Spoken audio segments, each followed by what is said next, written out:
Reviravolta no caso Danilo. Padrasto foi inocentado na morte do garoto de 7 anos, que foi asfixiado num lamaçal no Parque Santa Rita, em Goiânia. Na conclusão do inquérito, a polícia indiciou o servente de pedreiro Ian Alves de Oliveira. Ciúme foi a motivação do crime. A repórter Rosane Ferraz, sempre em cima do lance, e foi a primeira repórter aqui do estado de Goiás e do Brasil a chegar nesse caso, traz a informação. Os resultados do inquérito foram apresentados pelos delegados que passaram mais de 2 semanas investigando a morte de Danilo, de 7 anos. O garoto sumiu no dia 21 de julho. O corpo da criança foi encontrado 6 dias depois. Os primeiros detalhes da investigação foram apresentados em uma coletiva com a presença do secretário de Segurança Pública, realizada no final de julho na Delegacia de Investigações de Homicídios. A Polícia Civil explicou o motivo de ter indiciado o servente de pedreiro Ian Alves de Oliveira, de 18 anos, por homicídio qualificado e ocultação de cadáver, e ter inocentado o padrasto da criança, Reginaldo Lima Santos. A versão inicial dada pelo Ian, ela no curso do aprofundamento das investigações, se mostrou muito frágil, em razão de outros eventos, outras diligências que foram feitas. Ele falou que a vara utilizada para lesionar a criança estaria na obra do pastor, de um pastor que ele estava residindo. Achamos essa informação, nos causou muita estranheza, porque ele afirmou que os atos de execução foram praticados pelo Reginaldo. Após a gente localizar essa vara, termos outra conversa com ele, ele mudou a versão dele e ele afirmou que o Reginaldo não havia participado do crime, ele infligiu a si todos os atos de execução. O delegado explicou como a criança teria sido atraída para a mata, onde foi asfixiada na lama. Contou que atraiu a criança Danilo sob o ardil de que iriam pegar dentro da mata uma pipa que havia acabado de cair. Realmente, essa pipa foi localizada momentos depois pela polícia técnico-científica. Essa pipa consta uma foto no relatório pericial e ela foi encontrada próximo ao corpo, ao cadáver da criança. A motivação do crime contra um inocente. O Ian teria chegado à conclusão de que a morte dessa criança seria inegavelmente imputada ao padrasto e, por vingança, ele teria o matado. Vingança por quê? Porque ele sentia um ciúme exacerbado da relação do seu pai adotivo, entre aspas, porque era uma adoção brasileira, não era uma adoção formalizada, que é o pastor, e presenciou, segundo ele, nos últimos meses, alguns afagos, inclusive financeiros, desse pastor para com a família desse padrasto de forma exacerbada. Uma rixa com ele em razão desse ciúme, em razão da relação com o pastor. Todas essas informações foram confirmadas. A reconstituição do caso e o trabalho da perícia foram decisivos na conclusão da investigação. Cerca de 10 laudos periciais aproximadamente, foram 3 incursões ao local, uma de encontro do menino Danilo, outra relacionada a um instrumento, outra relacionada a um outro instrumento que poderia ter tido relação. Inclusive, em uma dessas, em relação ao instrumento, houve a apresentação de roupas que teriam sido usadas por ocasião do fato.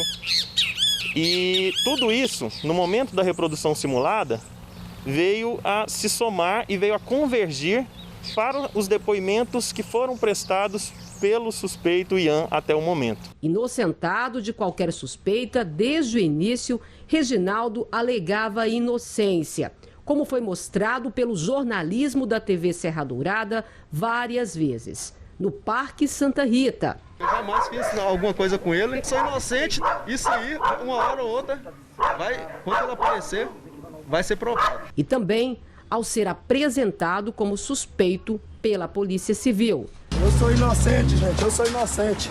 Eu sou inocente.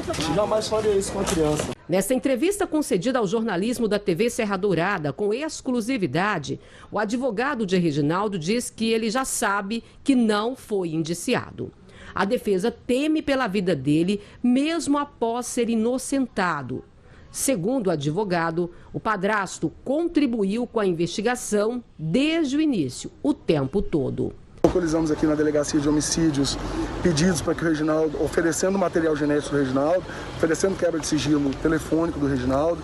Então, diferentemente da defesa do Ian, nós contribuímos de forma sistemática para que fosse esclarecido que o Reginaldo não tinha culpa. O Reginaldo e o Ian tiveram uma briga e nutriam um pelo outro sentimento de ódio. Então o Ian com certeza achou que colocando a culpa no Reginaldo, uma vez que a sociedade já tinha empregado o Reginaldo da culpa, seria muito mais fácil ele se livrar desse crime.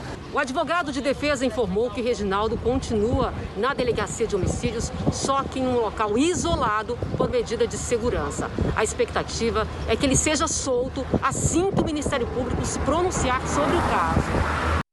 E aí, ele já foi solto? Rosane Ferraz traz agora a informação, ela que falará ao vivo, imagino que sim, com o advogado do padrasto. Boa tarde, Rosane.